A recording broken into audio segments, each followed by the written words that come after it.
Seja bem-vindo ao GCcast, um espaço que o Grupo Confiata disponibiliza para você ficar por dentro dos temas relacionados à gestão pública.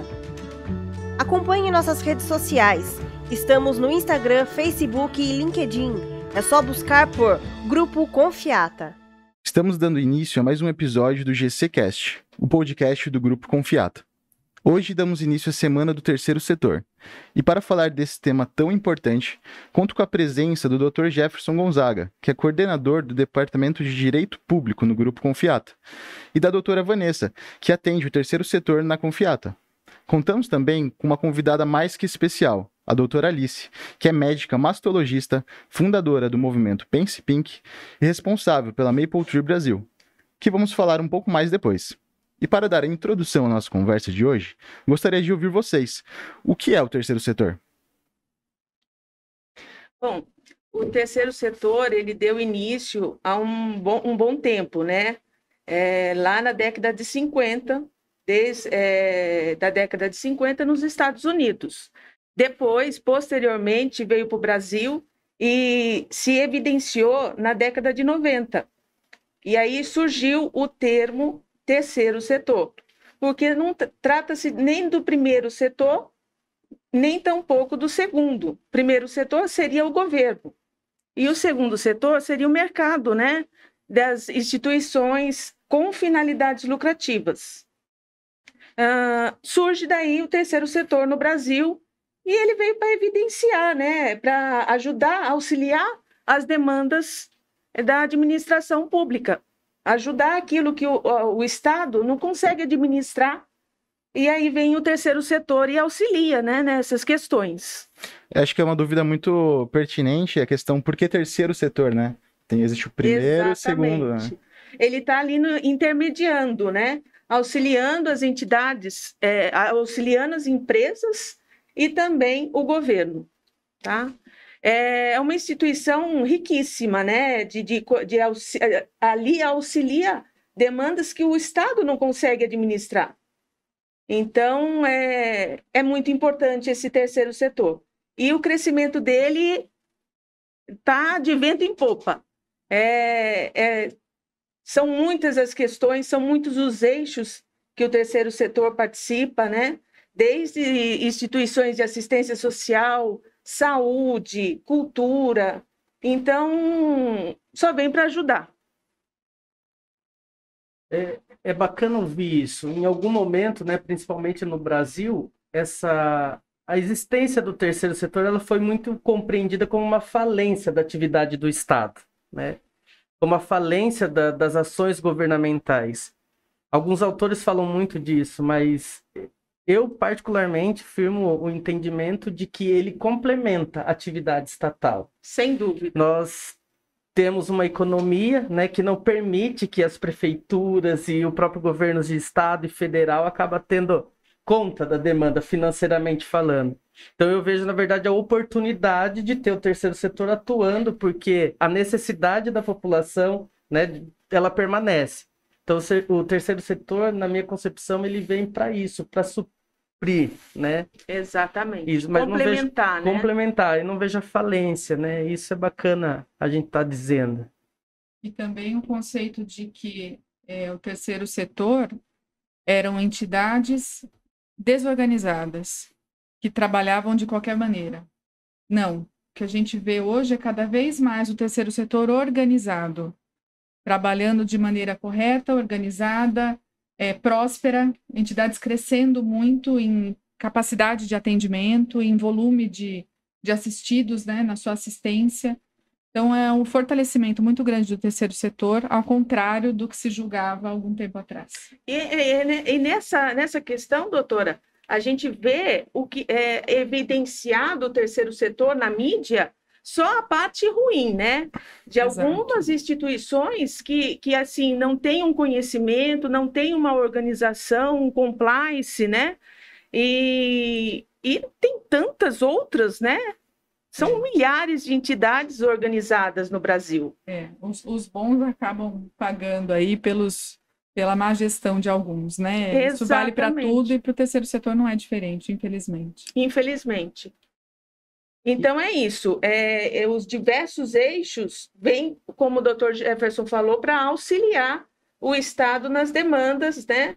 E quem se beneficia disso é a população. Exato. E assim como o Matheus colocou, né, que geralmente, né, as pessoas não sabem a diferença de primeiro, segundo e por que terceiro setor.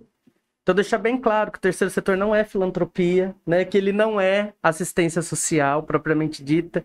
Eu acho que esse também foi um estigma causado. Eu acho que tal como essa desorganização, né, que precisou ser ressignificada e ainda está sendo ao longo do tempo, né? Essas questões também, de que o terceiro setor ele não é só boa vontade. Eu acredito que isso tenha muito a ver com os primórdios do terceiro setor, com as Santas Casas, isso, né? Iniciada aqui no Brasil, né? Então, eu acredito que guarda, né, essa filantropia, né? Exato, de que é isso, como somos bonzinhos, vamos ajudar, e não é isso, né? Vai muito além disso. Então, essa é a importância desse bate-papo também, né? E essa é uma dificuldade, até sobre o assunto que a gente vai levantar aqui hoje, no que se refere à captação de recursos.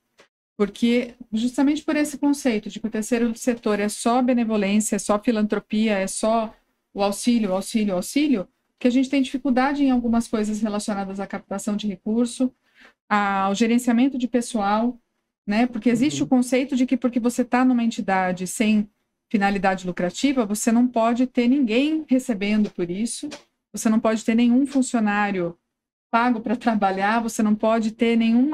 A entidade assistencial é uma empresa social, mas é uma empresa, né? Os funcionários também merecem uma dedicação ali, eles merecem a sua remuneração, né? Muitos deles têm uma dedicação praticamente exclusiva ou exclusiva, então passou o tempo da gente pensar nessa questão somente da filantropia como, né, a época das Santas Casas puramente, né? Então as ONGs, né, como a gente diz, elas são entidades assistenciais, algumas delas, outras, né, com a sua finalidade do ponto de vista social, mas elas têm sim que ter o seu recurso para custear da melhor forma o seu propósito, né, o seu propósito social.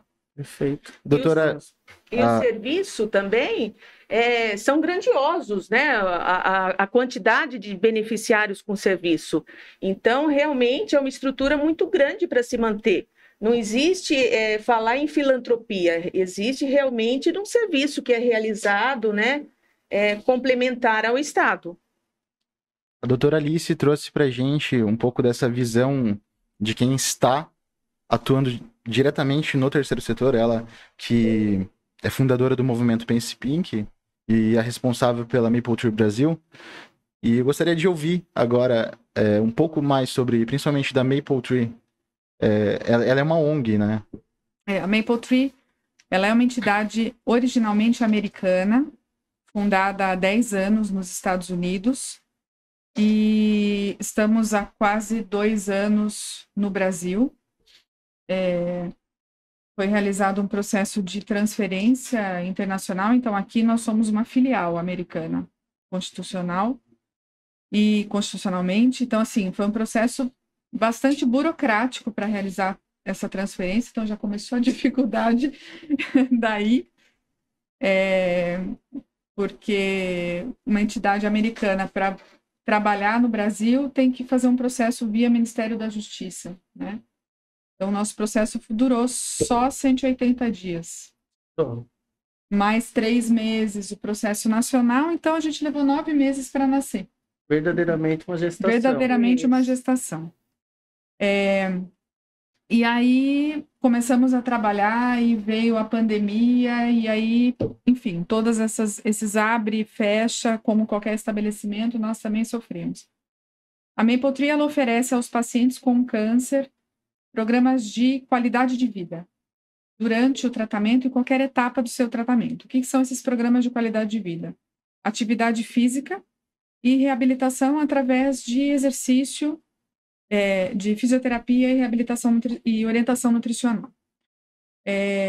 A gente atualmente atende só adultos. A partir agora do final do ano, estamos também com uma parceria iniciando com o GEPASSE, para assistir também as crianças. É uma novidade, né? É uma novidade. Primeira mão aqui. Estamos fazendo uma campanha de Muito captação de feliz. recursos a partir deste mês, uma campanha coletiva, né, na internet, para arrecadar os recursos para poder iniciar a campanha no GEPASSE, também assistir também as crianças com atividade física. Nos Estados Unidos, a Mapletree é uma entidade de referência. São 40 centros de atendimento lá. Aqui nós estamos indo para 5 unidades já.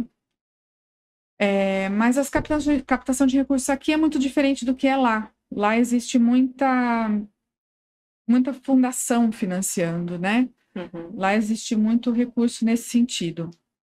Aqui, por enquanto, a gente tem muita dificuldade ainda, porque é uma entidade nova. Existe uma grande questão chamada tempo de CNPJ. Então, se você tem um CNPJ de pouco tempo, você não pode receber alguns benefícios ainda, né? Ou se você não tem determinado título, você ainda não pode receber tal CNPJ, tal benefício. Então, a gente ainda está lidando com esses entraves, começando a passar por alguns, mas a gente vai chegar lá e, enfim, vamos superá-los e conseguir facilitar a captação. Hoje a gente tem doadores em pessoa física e jurídica que contribuem mensalmente para que a entidade continue funcionando.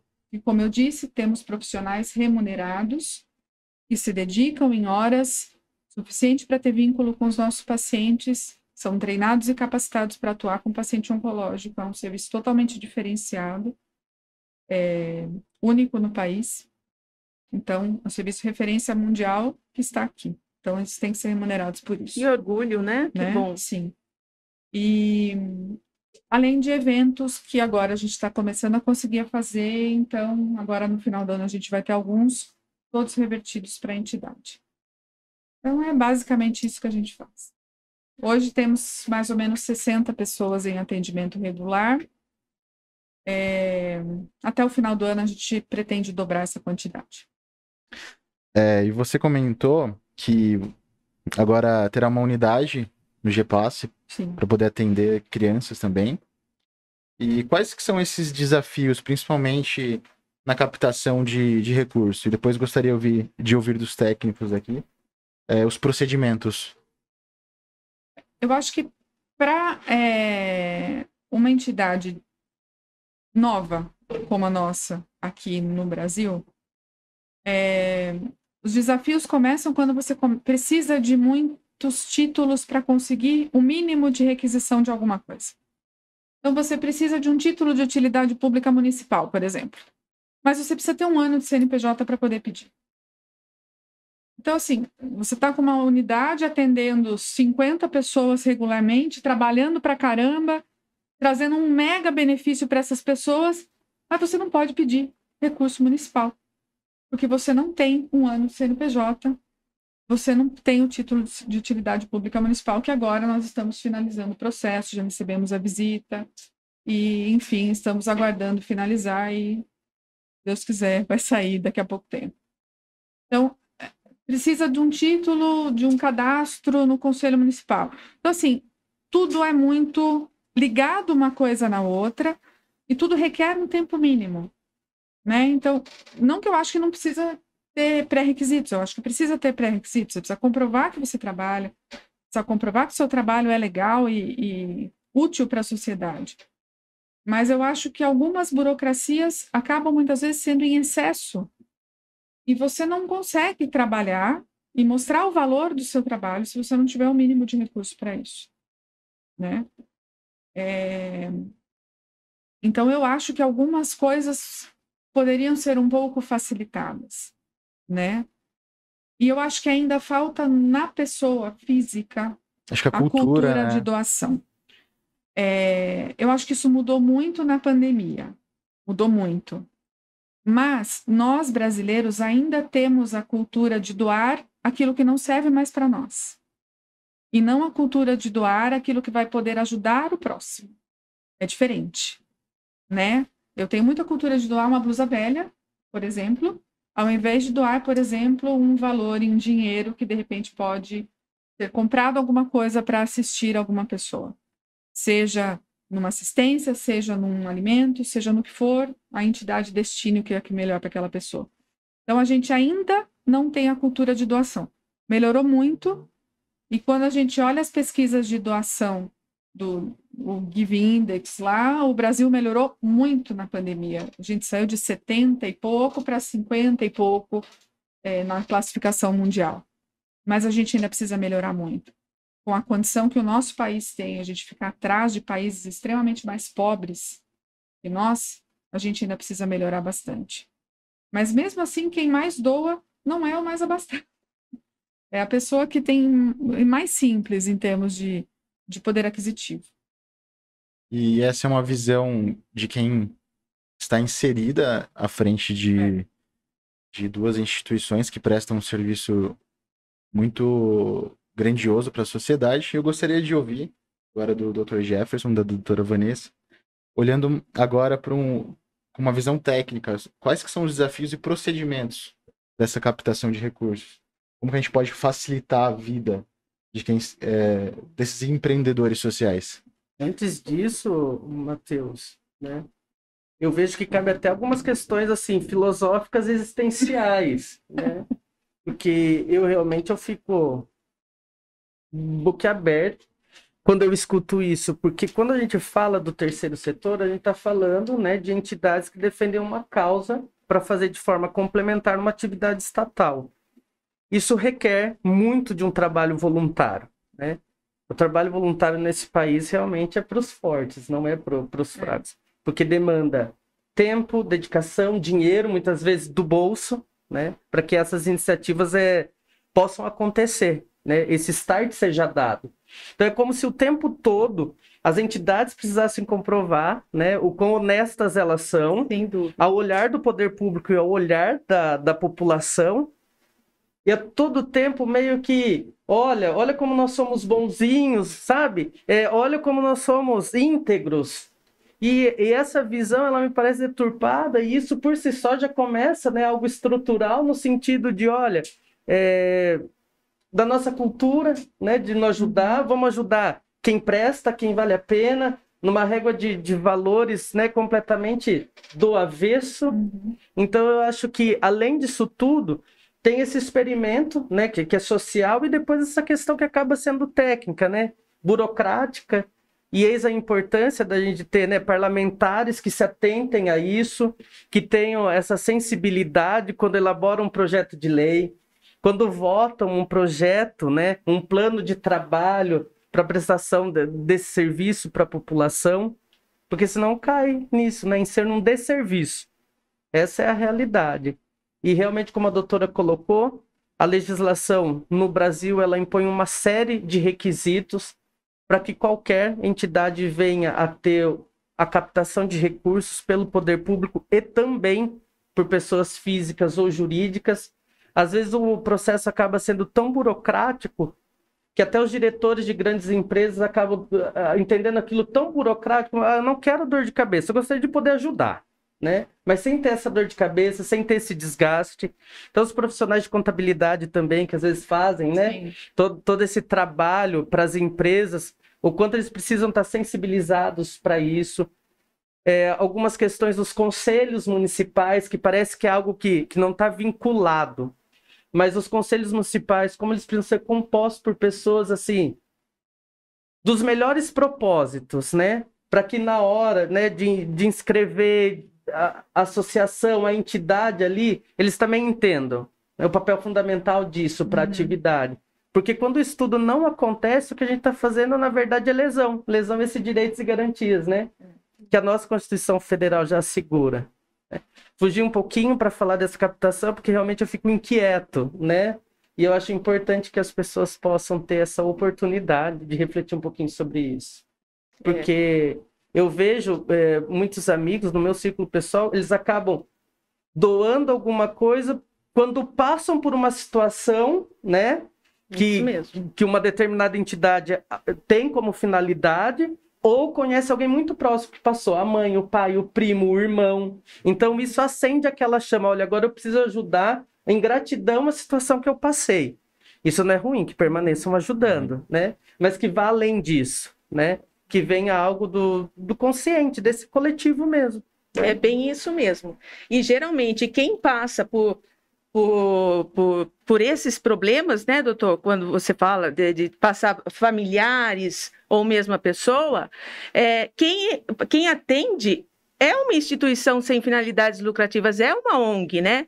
Que vai lá, que ajuda, tanto na parte social quanto na parte, né, de saúde realmente.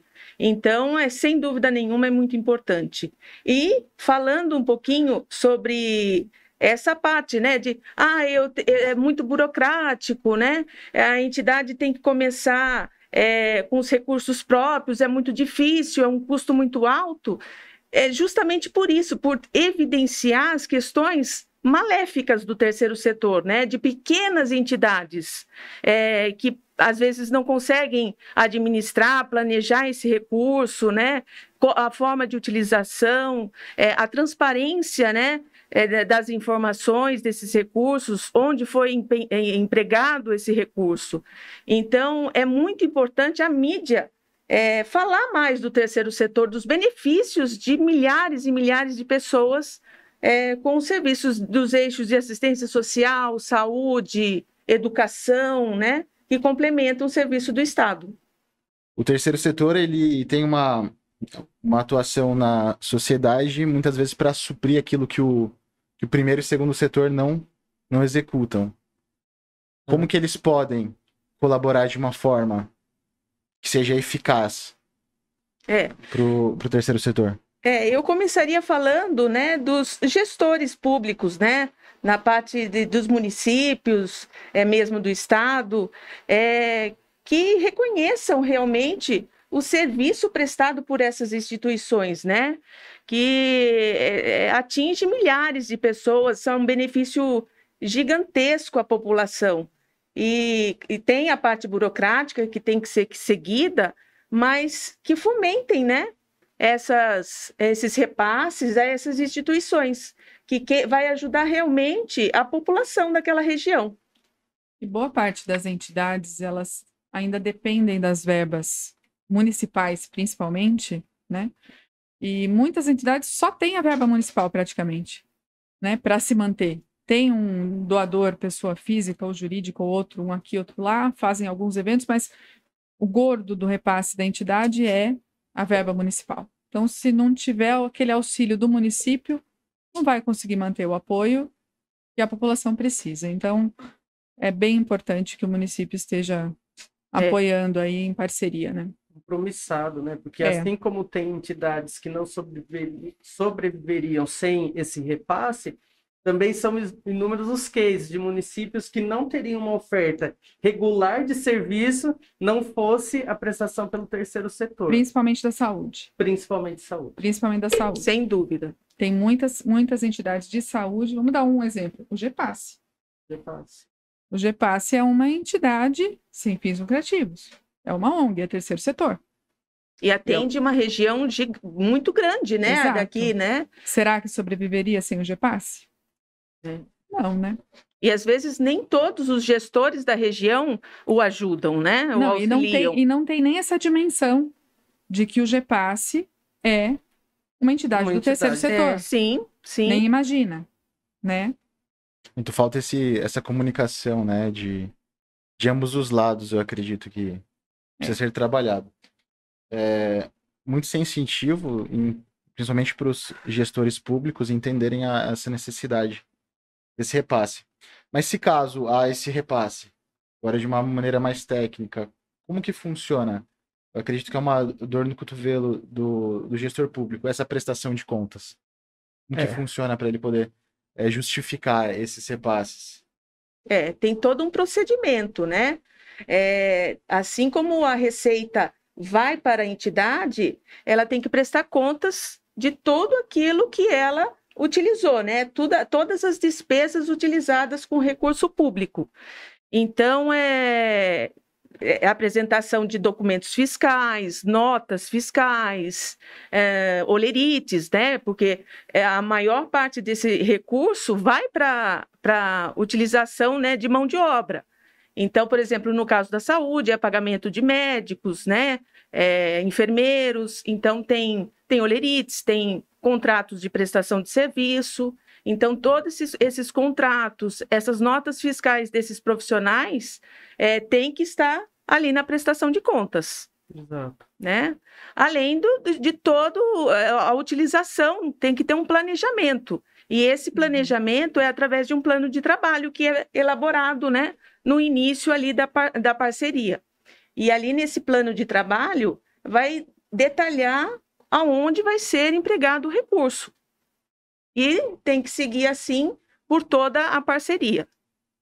E a entidade vai prestando contas, né, conforme acordado ali com o município e apresentando esses documentos.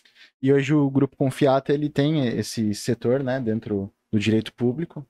Que auxilia, né, auxilia as entidades, auxilia os municípios, os gestores, né, nessa análise dessa documentação, orientação, o que tem que ser apresentado, mesmo porque o órgão fiscalizador externo, ele vai verificar essa documentação, vai verificar onde foi empregado esse recurso, se está de acordo com a legislação, né, toda a utilização, está de acordo com o planejado, e até a finalização, né? E o Grupo Confiata faz essas tanto as orientações como a análise também, né, dessa prestação de contas. A lei que rege o terceiro setor, que é a 13.019, ela é datada de 2014. E ela é também conhecida como Marco Regulatório do Terceiro Setor. E esse nome faz muito jus, na verdade, porque realmente foi um marco que visou regularizar uma série, né, uma infinidade de outras irregularidades. Com o advento dessa lei, todas as parcerias, a forma como uma entidade se relaciona com o poder público, ela começou a ganhar instrumentos jurídicos, né? Cada um com os seus requisitos para uma finalidade. Então, a entidade ela precisa estar apta a receber o recurso, o poder público com a boa vontade em reconhecer o quanto isso é essencial, e depois essa mescla, né? Os dois, que é a tomada de contas desse plano de trabalho, cujos requisitos estão previstos em lei. Então, a quantidade de atendimentos, a forma como isso vai acontecer, a área em que vai atuar, e depois o Tribunal de Contas, porque sempre que a gente falar disso, né, de repasse de dinheiro público, nós estamos sujeitos a essa fiscalização externa pelo Tribunal de Contas, que também é um órgão que vai verificar se a forma como, né, poder público, entidade, se deu nos moldes como a lei preconiza.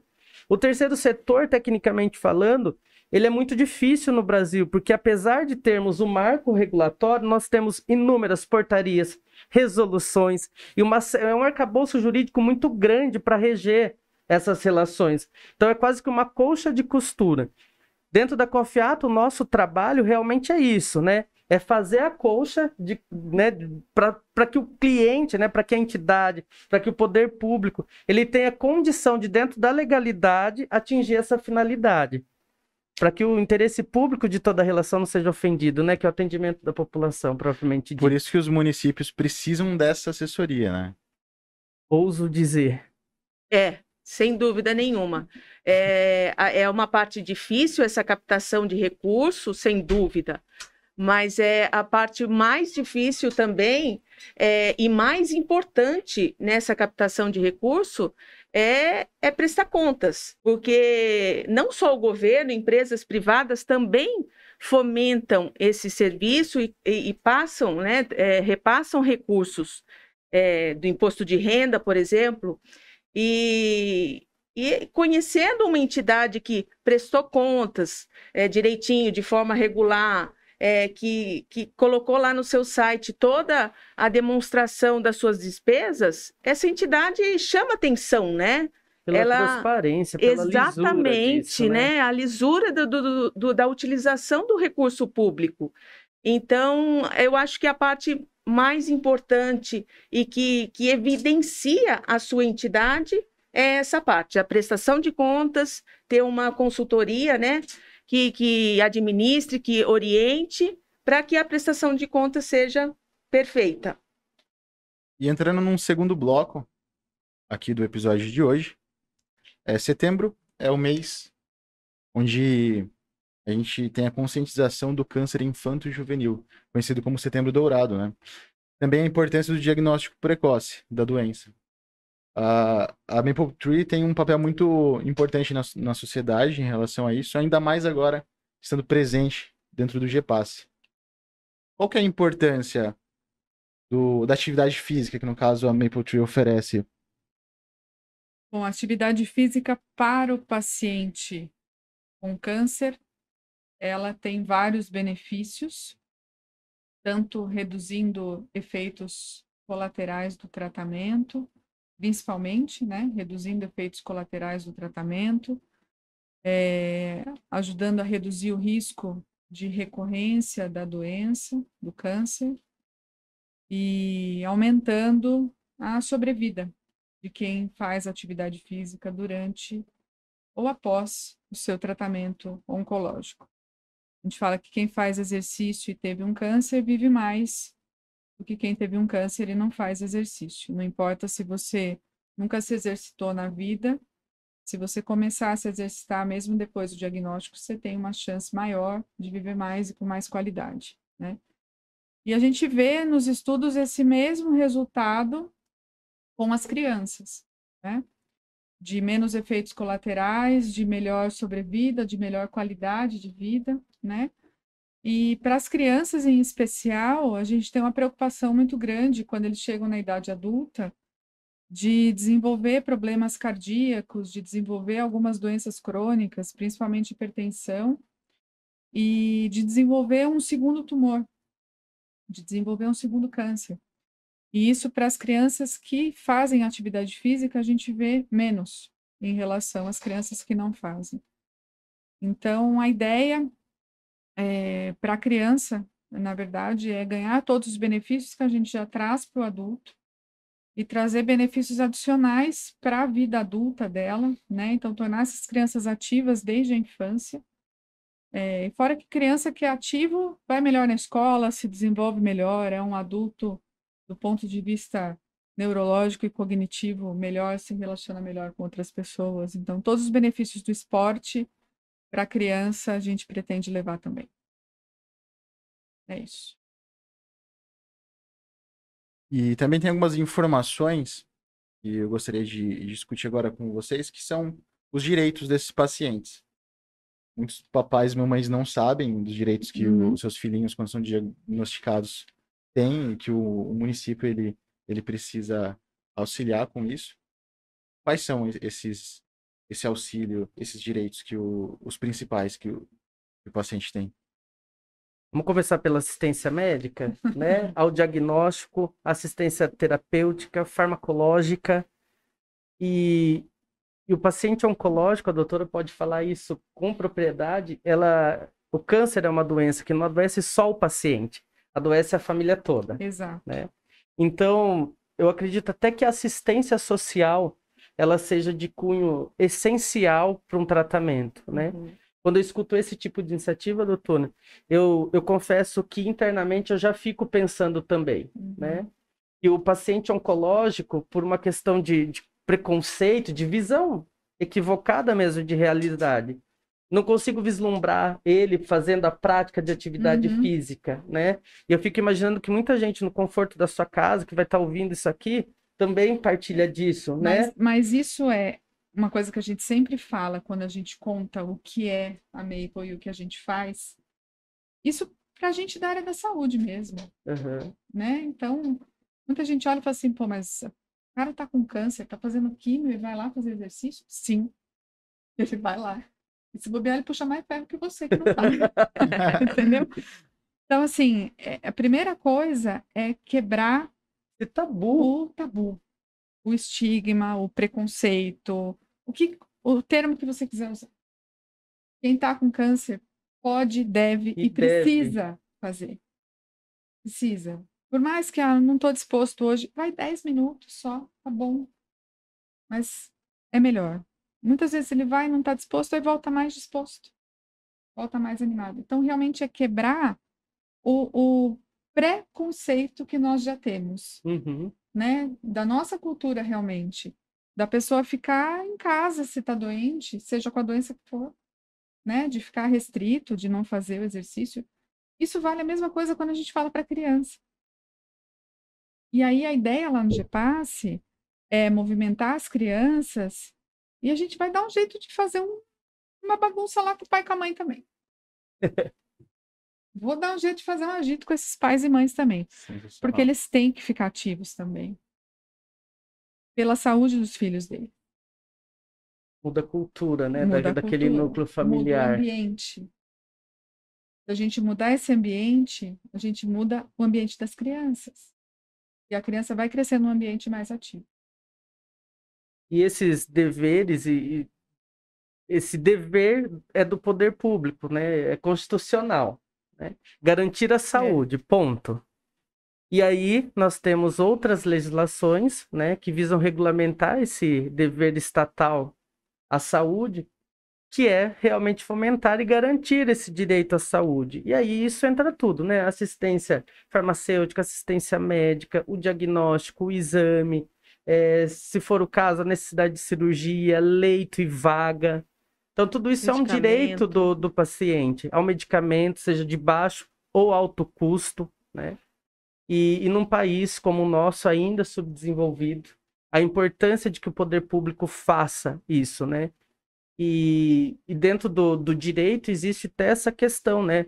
Da judicialização da saúde, porque a ineficácia dos poderes públicos tem sido tamanha que, ao particular, não cabe outra oportunidade senão acionar o Poder Judiciário para que ele seja assistido, né, na sua integralidade. Em que pese várias discussões, a gente poderia ficar aqui horas e horas.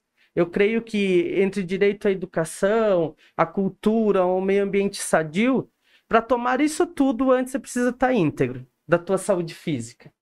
Sem isso, né, nem com uma simples dor de cabeça você consegue ir na melhor exposição artística do mundo.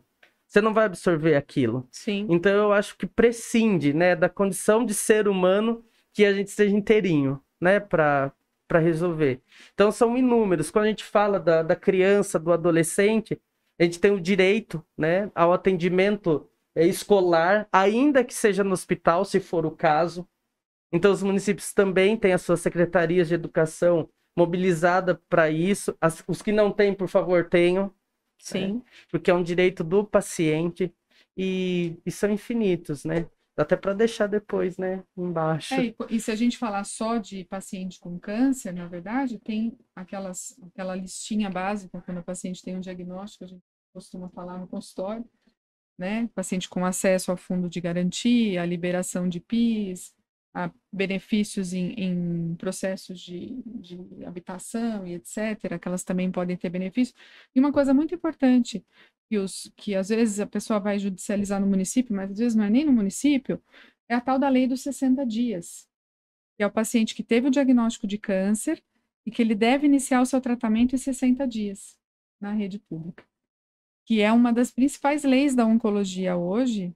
E aí já entra na questão que a gente trabalha com orientação aí dos direitos do paciente, e ele vai judicializar quem? O prefeito, muitas vezes. Mas, às vezes, essa assistência terciária já não é nem nível municipal, é nível estadual. Sim. E o município acaba pagando uma conta que não é dele, né? Mas justamente por essas divisões de regionais e judicializa um setor que não é do município, né, que é do estado. Então, claro que é um direito da pessoa com câncer de iniciar o seu tratamento em 60 dias, mas saiba que nem sempre a culpa é de quem está pensando. Exato. Né? Tem que ver exatamente aonde você teria que estar fazendo o seu tratamento para saber o que você pode fazer. A doutora tocou num ponto que é bastante esclarecedor, né, principalmente para a população, que acaba sendo leiga nos seus direitos. Que no Brasil nós temos a lei 8080, que dispõe sobre o Sistema Único de Saúde. É ela que preconiza, né, o que é de responsabilidade do município, do estado e do governo federal. Exato. E ela já deixou uma cartilha, uma tarefa de casa para cada um desses entes federativos, né? O que compete ao município, inclusive tem a relação municipal de medicamentos, a relação estadual e a federal de medicamentos. Apenas para esclarecimento, né? Mas ao município compete a atenção básica de saúde, aquele acompanhamento dos crônicos, né? A equipe da saúde da família, o médico da família, dentro da casa da pessoa, fazendo as visitas periódicas. As especialidades, elas competem ao governo do estado. Então, sempre que precisa do oncologista, sempre que precisa do ortopedista, que nós temos muita demanda reprimida também, né, na área de ortopedia. Sim. Enfim, tudo isso é um dever do governo de estado, né? E depois ao governo federal, que é atendimento de alta complexidade, que são os casos cirúrgicos, os casos, né, que vêm encaminhados, na verdade, dessa especialidade. Então, essa divisão de contas, a gente percebe que muitos municípios acabam tendo, assim, estourando o seu orçamento municipal de fonte 1, de recurso ali do seu IPTU, para proporcionar um serviço de qualidade, mas está pagando a conta do vizinho, né? Essa é a verdade. Às vezes a gente recebe alguns questionamentos, claro que não é a nossa área, mas às vezes alguma pessoa pergunta, né? Sabe que a gente trabalha com oncologia e pergunta, olha, tem um caso assim, assim, assado, e está esperando há não sei quanto tempo, e o município não... Então, mas não é o município, é o estado, tem que aguardar de tal, é o governo do estado que é responsável por isso, ou tal coisa. Não, isso é o município mesmo. Então, a gente precisa entender o que é o direito da pessoa, existe o direito, existem várias cartilhas de direito do paciente oncológico na internet, muito boas, por sinal, Oncoguia, Movimento Todos Juntos contra o Câncer, tem vários bem interessantes, para consultar todos que a gente pode ter acesso, mas a gente tem que saber discernir de quem a gente vai cobrar. De quem a gente vai cobrar, sim. É muito importante. Como falamos, Setembro Dourado é o mês de conscientização. Conscientização do câncer infanto-juvenil e a importância do diagnóstico precoce da doença. Diante disso, gostaria de colocar aqui na mesa a discussão sobre a importância desse diagnóstico precoce e quais tabus que tem em torno disso. Eu acredito que eu possa começar. Nem é uma fala técnica agora, é só uma questão, talvez, de lucidez, que a pessoa que tem, né, os primeiros sintomas, ela tem, de repente, uma resistência inicial a procurar esse auxílio médico, com medo do diagnóstico em si. E acaba se esquecendo, né, do quão importante é isso, de buscar esse tratamento quanto antes, para que as chances de sucesso realmente sejam maiores, para que a qualidade de vida seja maior, para que tempo de vida seja maior. E como eu disse em outro momento, o paciente oncológico em si, ele não adoece sozinho, ele adoece com a família toda. Então fica esse pedido, né? Ninguém melhor para conhecer o seu corpo do que você mesmo, né? Você sabe quando não está tudo bem. Então é importante se observar, se amar esse ponto, de se levar ao médico, né? De não ter esse constrangimento. Aos gestores públicos fica essa súplica do reconhecimento, né, das entidades de terceiro setor, essa sensibilidade pelo repasse, por estruturar em suas prefeituras departamentos que cuidem especificamente de terceiro setor, para que esse repasse, essa prestação de contas, para que a legalidade, a lisura de todo o processo aconteça, para que a finalidade, tanto da entidade quanto do poder público, realmente seja assistida, né? Que é amparar a população. Essa sim precisa das políticas públicas, né? Efetivamente acontecendo. Exatamente. E eu continuo nessa súplica, né, para que reconheçam essas instituições que prestam um serviço grandioso à população, principalmente na área da saúde. São entidades que realizam um serviço brilhante e estruturadas, né, e os seus municípios. Os gestores conheçam, né, a demanda do município, as pessoas estão precisando desse serviço, fazer ali, fomentar a parceria com essas entidades, né? Sem dúvida nenhuma, essa é a parte principal. E a Confiata está à disposição para orientar.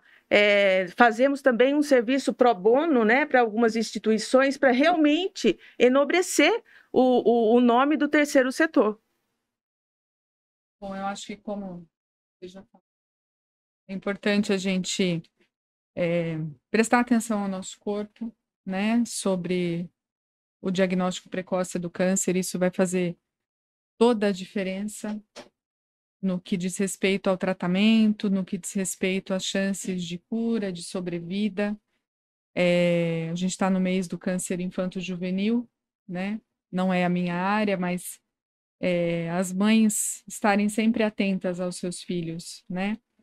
Muitos cânceres infanto-juvenis podem começar como muitos quadros de criança, né? Mas é aquela persistência de um quadro, aquela coisa que não vai embora, a criança que está muito fora do padrão dela. A mãe sabe, né? Toda mãe conhece o seu filho e sabe se alguma coisa não vai bem. O câncer, ele é uma doença que há muito tempo ele não é mais uma sentença de morte. Ele pode ser tratado. E ele pode, como eu sempre falo, ele pode ser o começo de uma nova vida. Essa vida, ela pode ser mais saudável, ela pode ser melhor do que ela era antes. Ela não precisa ser sofrida. E a pessoa pode viver muito bem depois, né? Pode ser uma vida completamente transformada depois da doença.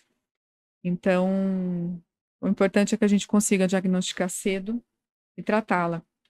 E para isso a gente conta com a medicina, a gente conta com o diagnóstico precoce, com os direitos do paciente com câncer, com toda a equipe multidisciplinar envolvida no tratamento e com todos os recursos que a gente tem hoje em dia, né? E muito disso é o terceiro setor, envolvido principalmente nas equipes multidisciplinares, que grande parte dos tratamentos multidisciplinares não estão nos hospitais públicos, não estão, mesmo nas clínicas privadas, por aí a gente não tem tratamento multidisciplinar como muitas entidades de terceiro setor oferecem.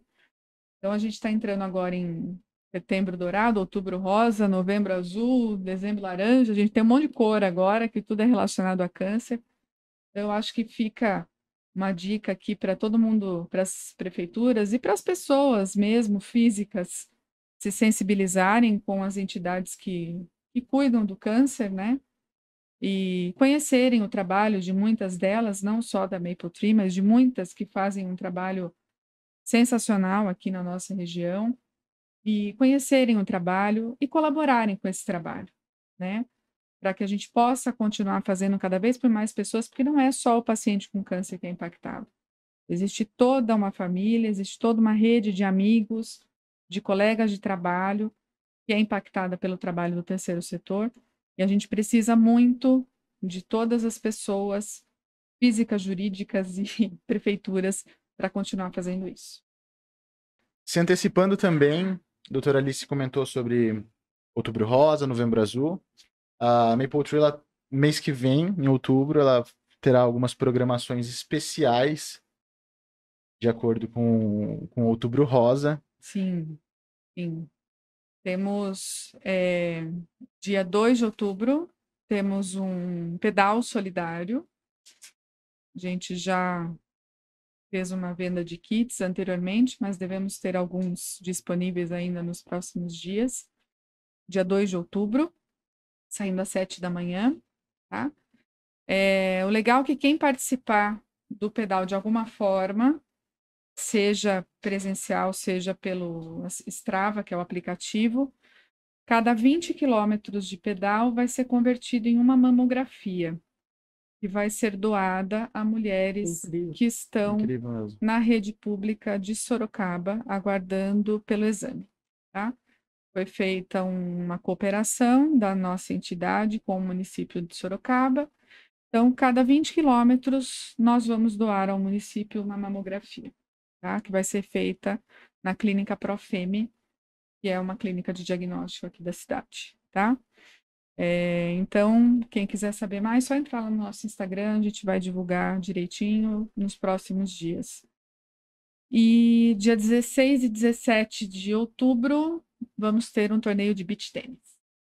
Vai ser no Resenha. Também vamos divulgar as inscrições nos próximos dias. Isso para outubro. Para novembro, que legal. Tem mais coisa também. Depois você conta no próximo. Então, se você gostaria de participar de algum desses eventos, você pode entrar em contato diretamente nas redes sociais e canais da MapleTree Brasil, ou também pode entrar em contato pelas vias de comunicação do Grupo Confiata, que nós fazemos essa ponte de contato. Gostaria de agradecer a todos os participantes desse podcast, que foi em especial do Setembro Dourado e também da Semana do Terceiro Setor. Gostaria de agradecer aqui a presença do nosso coordenador de Direito Público do Grupo Confiato, Dr. Jefferson. Matheus, eu que agradeço de poder falar do que a gente trocou de ideia aqui, né? Acaba sendo de utilidade pública. Essa é a nossa missão. Gostaria de agradecer também a presença da doutora Vanessa. É um prazer dividir, né, a mesa aqui com vocês, é um prazer. E falar do terceiro setor é outro prazer para mim. Então, ela que ela é focada no terceiro setor no Grupo Confiato, faz um trabalho incrível lá com a gente. Gostaria de agradecer principalmente a nossa convidada especial aqui, a doutora Alice, faz um trabalho incrível por Sorocaba e região, é uma empreendedora social com vários projetos. Eu gostaria muito de agradecer a sua presença, com certeza nós vamos nos falar em outros momentos, em outros temas. Obrigada a vocês pela companhia e pelo convite. Contem sempre com a gente. Os podcasts da Confiata estão disponíveis em todas as plataformas. Confiata Podcast tem a apresentação de Ana Cabanas e Matheus Gomes.